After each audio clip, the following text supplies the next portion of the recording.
विज्ञान की अध्यापिका विभा मैडम आज आपको पाठ 1 के मनोविज्ञान की अर्थ, परिभाषा, क्षेत्र एवं उपयोगिता पढ़ाऊंगी। मनोविज्ञान अर्थ और प्रकृति और विकास क्रम के संबंध में सर्वप्रथम ये बताना चाहेंगे कि ये मनोविज्ञान विषय जिसको हम लोग पढ़ रहे हैं इसकी उत्पत्ति कैसे हुई।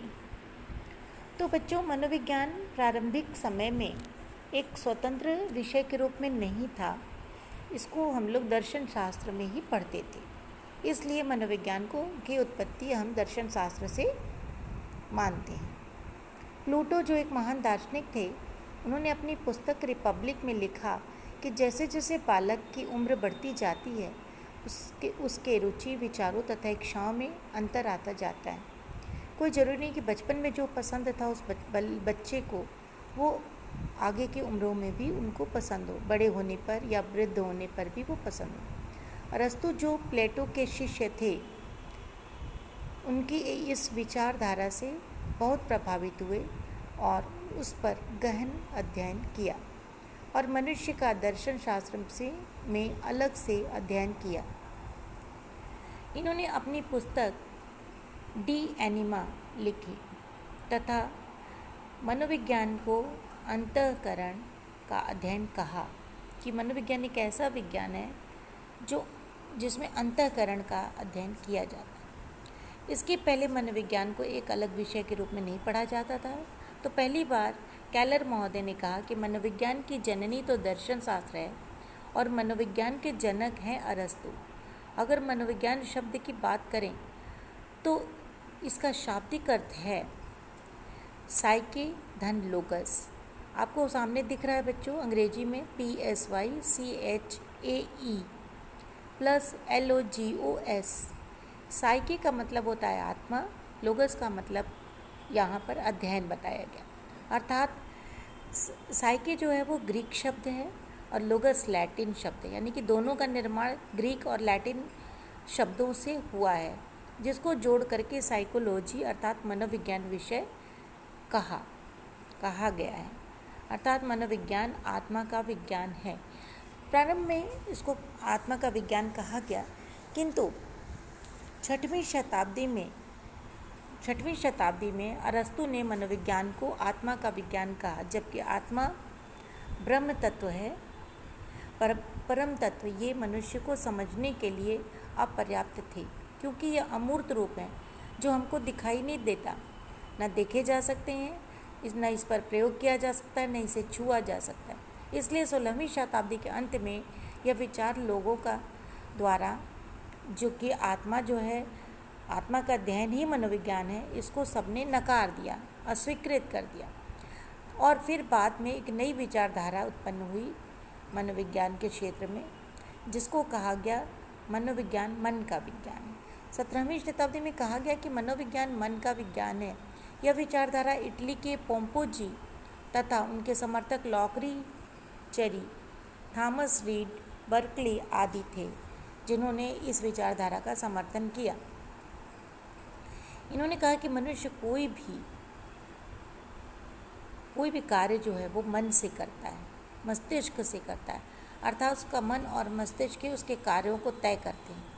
इसमें साइके प्लस लोगस, इसमें इन्होंने एक नई शब्द का अर्थ दिया, शाब्दिक अर्थ बनाया, जिसमें उन्होंने साइके का अर्थ मन कहा और लोगस का अर्थ अध्ययन कहा, यानी कि मनोविज्ञान मन का विज्ञान है। लेकिन बाद में इसकी भी आलोचना हुई और इसको भी उन्होंने यही कहा कि मन जो है वो एक अमूर्त वस्तु है और ये देखी नहीं जा सकती है। कुछ लोगों ने कहा कि मन तो बहुत चंचल है, अभी यहाँ है, अभी कहीं और है।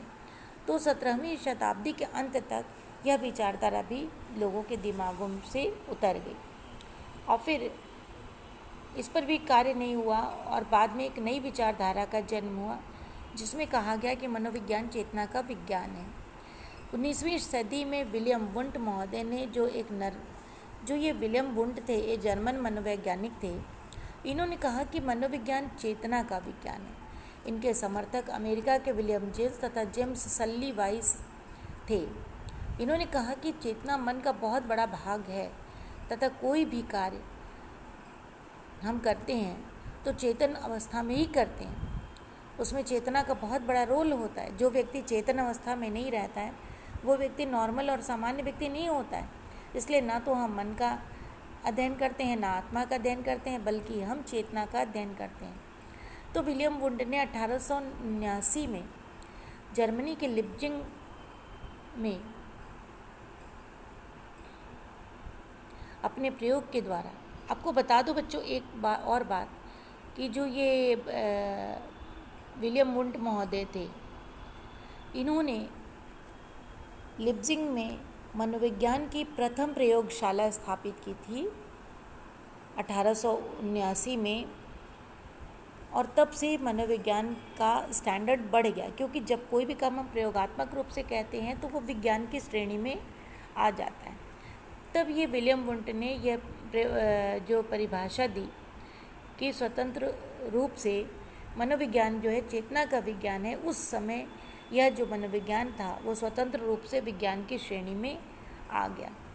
किंतु फिर भी इसकी ये अभी भी बहुत परफेक्ट नहीं था मनोविज्ञान को परिभाषित करने के लिए या उसको एक्सप्लेन करने के लिए।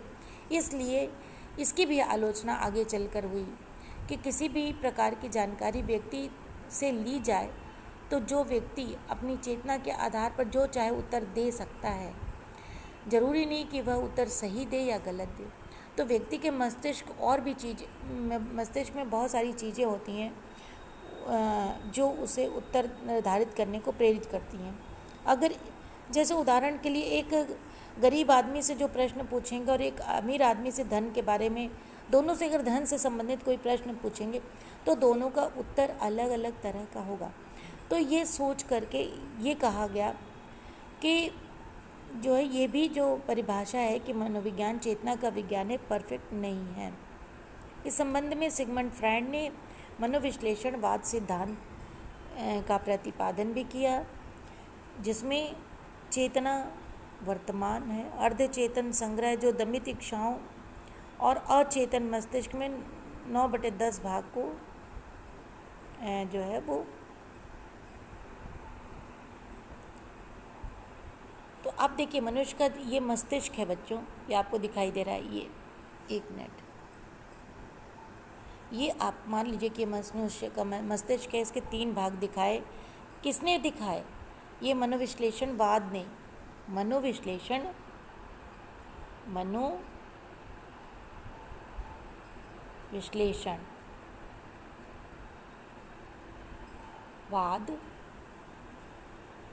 सिद्धांत में, ठीक है, मनोविश्लेषणवाद सिद्धांत में कहा गया कि जो ये मनुष्य का मस्तिष्क है इसके 3 भाग हैं। ऊपर का हिस्सा है चेतन, उसके बाद है अर्धचेतन तथा अचेतन, ठीक है। चेतन यानी कि व्यक्ति का जो वर्तमान स्थिति है उसको कहा गया। अर्धचेतन वो होता है जो अभी मस्तिष्क की हमारी अभी स्थिति है, हमारी जो सोच है, इस समय जिस तरह का हम बिहेव कर रहे हैं, जो मेरे दिमाग में चल रहा, जो मेरा दिमाग इस वर्तमान परिस्थिति में, वो हमारा चेतन होता है। अर्धचेतन वो होता है कि जीवन भर हमारे समक्ष बहुत सारी चीज़ें आती हैं और उनमें से कुछ ऐसी हमारी इच्छाएं होती हैं जो क्या होती हैं, हमारे मन में दबा दी जाती हैं, जो हमारी पूरी नहीं होती हैं। उन इच्छाओं को मैं कभी पूरा नहीं कर पाई, उन इच्छाओं को हमारे मन में दबा दी जाती हैं और कहा जाता है इसको सबके सामने प्रकट नहीं करना है ना, और उसको वो व्यक्ति प्रकट नहीं कर पाता है, तो उस मन के भाग को हम लोग अर्धचेतन कहते हैं। तीसरा है अचेतन मन, मस्तिष्क का 9/10 भाग जो सबसे बड़ा भाग होता है अचेतन। तो इस प्रकार से मस्तिष्क का ये 3 भाग होता है। तो जब हम कहते हैं कि मनोविज्ञान, एक मिनट, इन्होंने कहा कि मन मस्तिष्क के 3 भाग बताए, चेतन, अर्धचेतन, अचेतन। फ्रायड ने कहा कि हम चेतन का अध्ययन मनोविज्ञान में करते हैं तो व्यक्ति खुल कर नहीं आएगा, इसके पीछे कई चीज़ें रह जाती हैं, अर्धचेतन तरह अचेतन छुप जाते हैं और उसके भीतर की बातें मनुष्य छुपा लेता है। तो बाकी तो व्यक्ति पूर्ण रूप से जानने के लिए उसके मस्तिष्क के 3 भाग को जानना आवश्यक है, जो कि संभव नहीं है। यही कारण है कि मनोवैज्ञानिकों ने चेतना के विज्ञान को भी त्याग दिया। ठीक है बच्चों, मनोविज्ञान व्यवहार का विज्ञान है। 19वीं शताब्दी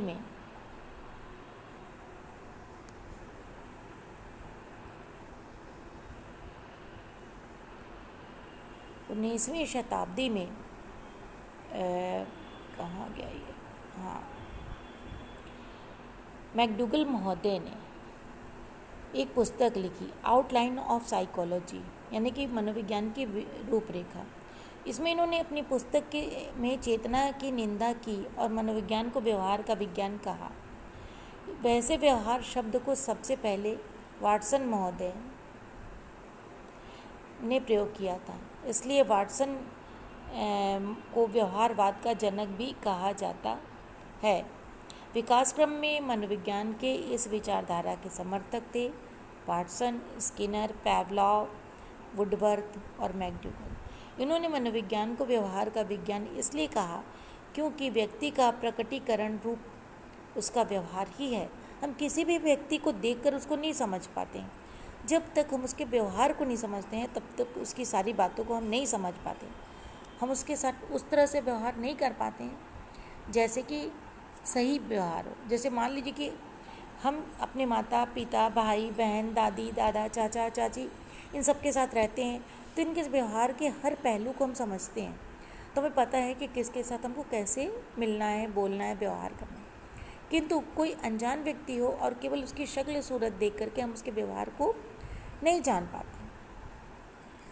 तो यही कहा जाता है कि किसी भी, इसलिए क्या कहते हैं, इन्होंने कहा कि मनोविज्ञान को व्यवहार का विज्ञान इसलिए कहा क्योंकि व्यक्ति का प्रकटीकरण पूर्ण रूप से उसका व्यवहार ही है। जो व्यवहार करता है हमें उसी का अध्ययन करना चाहिए, वही मनोविज्ञान है। इसमें व्यक्ति के साथ साथ जंतुओं, अन्य प्राणियों का व्यवहार का भी अध्ययन शामिल है। इस संबंध में वाटसन ने कहा कि आप मुझे एक बालक दे दीजिए और आप जैसा कहेंगे हम वैसा उसे बना देंगे। तो आधुनिक परिभाषाएं कुछ दी गई। मैकडूगल महोदय ने कहा, इन्होंने कहा कि पहली परिभाषा जो दी गई है वो मैकडूगल महोदय की है। उन्होंने कहा मनोविज्ञान जीवित वस्तुओं के व्यवहार का विधायक विज्ञान है। इस परिभाषा ने मनोविज्ञान का एक और अर्थ स्पष्ट किया है, तो दूसरी ओर वह यह भी स्पष्ट करता है कि मनोविज्ञान एक विधायक विज्ञान है। दूसरे हैं मन महोदय। आधुनिक युग में एक मनोवैज्ञानिक एनएल मन ने मनोविज्ञान के बारे में कहते हुए बताया है कि मनोविज्ञान मनुष्य के अनुभव के आधार पर किए गए आंतरिक अनुभव तथा बाह्य व्यवहार का विधायक विज्ञान है। हिलगार्ड ने भी बताया कि हिलगार्ड तथा एटिकिंसन महोदय ने कहा कि मनोविज्ञान की परिभाषा एक विषय विज्ञान के रूप में दी जा सकती है जो मानव तथा दूसरे प्राणियों के व्यवहार का अध्ययन करता है। इसी प्रकार से मर्फी महोदय ने भी परिभाषा दी है। तो सभी लोगों ने जो परिभाषा दी है उसके आधार पर इन परिभाषाओं के आधार पर ये बात निश्चित रूप से तौर पर कही जा सकती है कि उपयुक्त परिभाषाओं के आधार ध्यान में रखते हुए कहा जा सकता है कि अपने प्रारंभिक काल से लेकर अब तक मनोविज्ञान एक गतिशील विज्ञान रहा है तथा समय समय पर मतभेद एवं आलोचना होने के कारण इस विज्ञान के अर्थ एवं परिभाषा में परिवर्तन होता जा रहा है। परंतु वर्तमान युग में आकर मनोविज्ञान के अर्थ संबंधी समस्त मतभेद समाप्त हो गए हैं। अब मनोविज्ञान को व्यवहार के एक विधायक विज्ञान के रूप में स्वीकार किया जा चुका है। तो बच्चों, इससे संबंधित जो प्रश्न हैं आते हैं आपको परीक्षा में, आपको बताया गया है। पहला है मनोविज्ञान को स्पष्ट करते हुए इनकी परिभाषाओं का उल्लेख कीजिए तथा मनोविज्ञान व्यवहार का विज्ञान है, इसके आधुनिक कथन की पुष्टि कीजिए। तो बच्चों, ये दोनों ही प्रश्न आप लोग पढ़ लीजिएगा। इसी में आपके नोट्स भी हैं और ये क्वेश्चंस भी हैं, और आगे जो प्रश्न अगला पार्ट है वो हम कल पढ़ाएंगे। ठीक है, आज के लिए इतना आप पढ़ लीजिए और यही नोट्स इन क्वेश्चंस के साथ अपनी कॉपी में भी कर लीजिए बच्चों। Thank you.